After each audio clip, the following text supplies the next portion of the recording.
Jadi kita hanya diperselisihkan, dibenturkan dengan masalah-masalah yang sebenarnya sifatnya itu adalah relatif.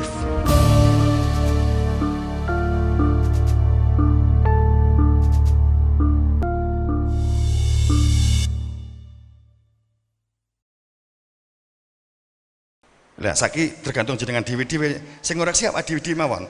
Jenengan pinter tani atau cerdas tani kan gitu. Jenengan pinter agama atau cerdas agama kan begitu. Jadi saat kita biasanya orang pinter itu banyak informasi yang kita tampung, maka kita disebut oh itu orang pinter. Saat ditanya apakah orang yang melakukan seperti ini bid'ah Pak Yai, saya menjawab menurut mazhab A, menurut mazhab B, mazhab C, mazhab D begini, menurut tokoh ini begini, menurut dokter ini begini, maka saya orang pinter. Tapi kalau Pak Yai ini bid'ah apa enggak? Enggak, lo gak tahu persis, rasionalnya langsung dibuat objektif, valid, rasional, nalar, analisa, hipotesa, bahkan melihat sendiri, maka cerdas, tidak memerlukan katanya A, katanya B, katanya C.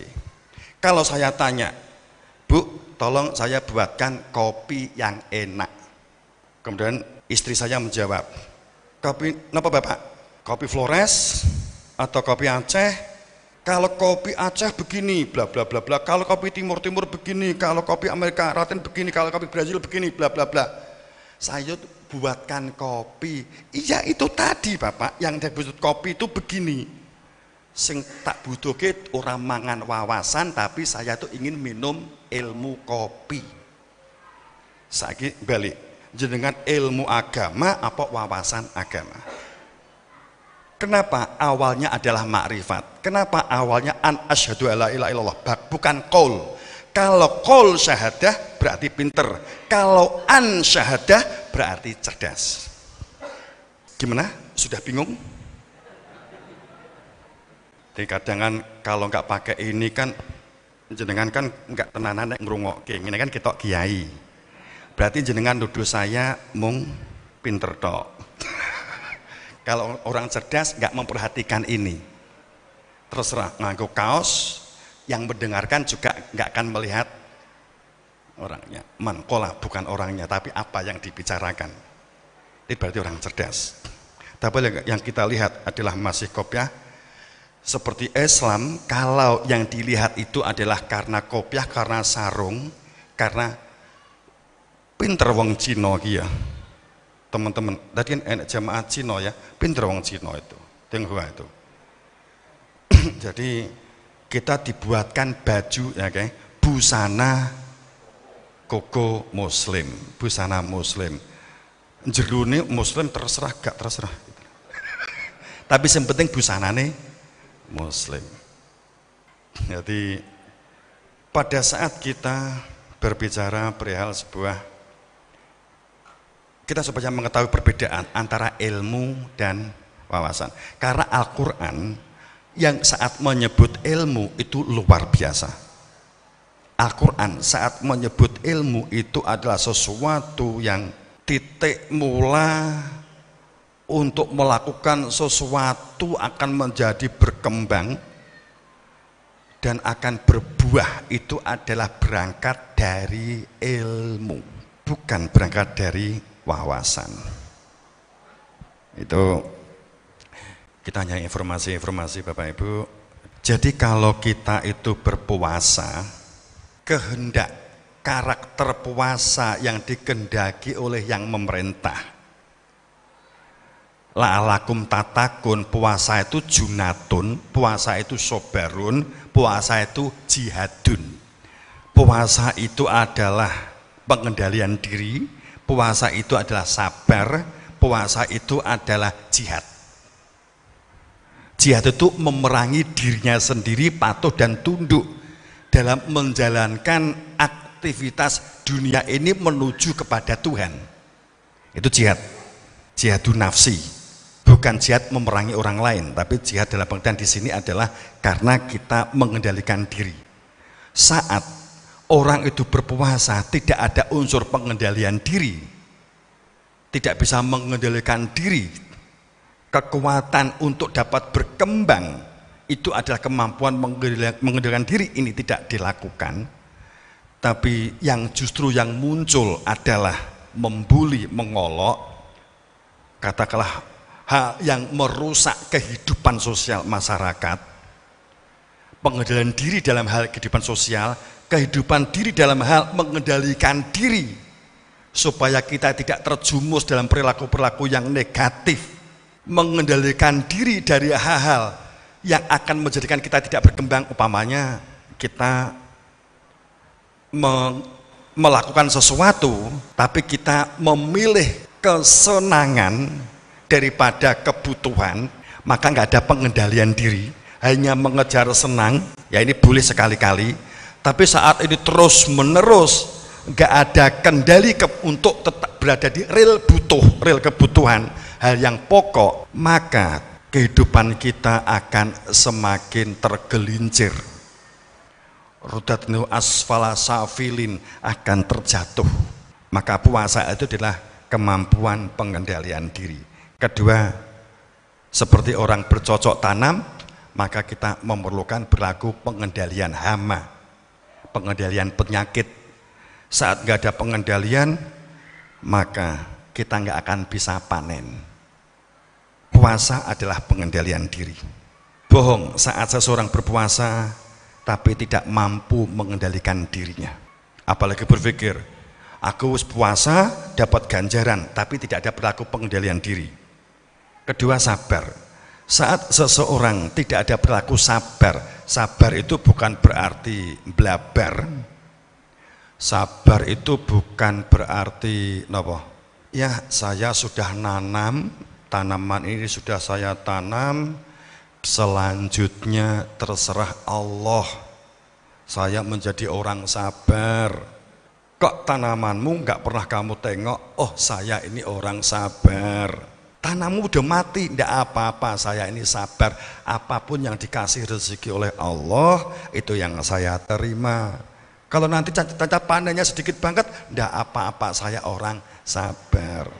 Hancur dunia ini, bung.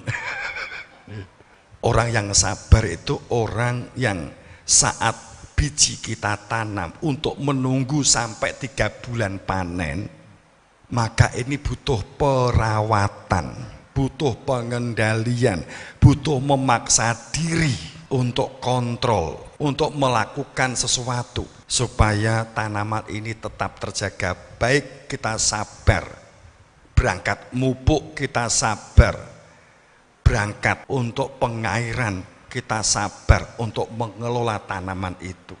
Dan jihad artinya apa?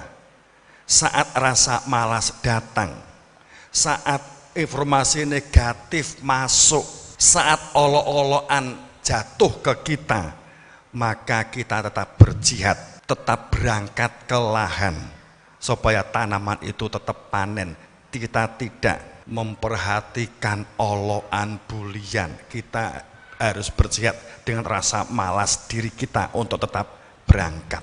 Biji iman yang tumbuh di dalam hati itu akan tumbuh dengan baik dan subur, maka alat yang digunakan adalah puasa, junatun, pengendalian diri, sobarun, menjadi hamba yang sabar, dan jihadun nafsi, maka menjadi hamba yang soleh, yang siap untuk ditempati butiran iman dan tumbuh serta berkembang. Bapak Ibu yang berbahagia, jadi kalau kita berbicara tentang kadang itu beragama karena sudah bergeser, ini kita coba menggeser balik ya.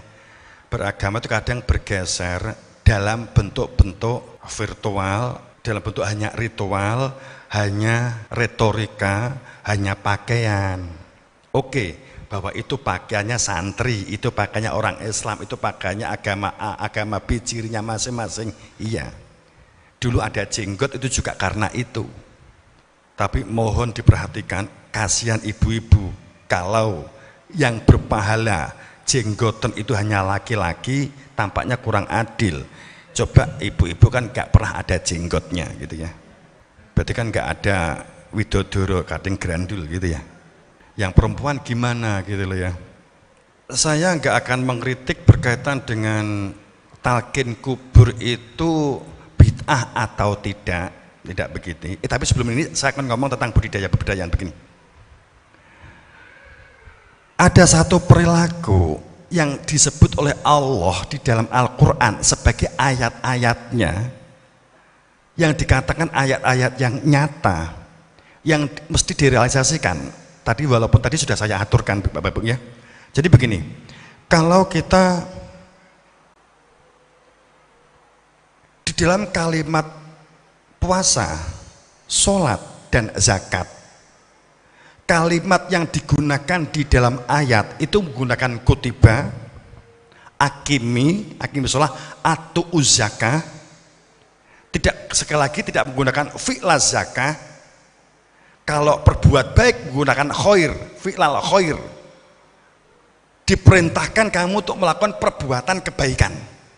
Tapi kalau sholat tidak menggunakan fi'la sholah, tidak menggunakan fi'la siyam, tidak menggunakan fa'alatu siyam, tidak menggunakan fa'alatu zakah, tidak menggunakan. Bapak Ibu, ada perbedaan di sini.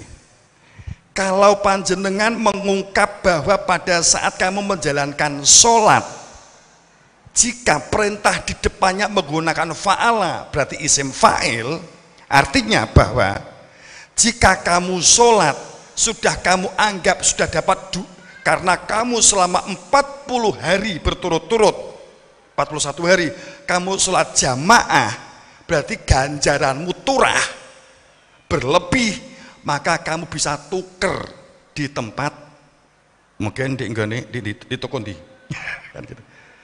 Jika di depannya itu adalah kalimatnya fi'la sholah, jalankan sholat, berarti kamu hitung-hitung 27 derajat kali 40 kali 5. Jika ini maka kamu sekali berbuat zina masih diperkenankan, dikarenakan jika dihitung ganjaran sholatnya lebih banyak. Jika kamu bisa ngutil sekali 2 kali masih bisa, bahkan ngerampok cik nutut begitu loh.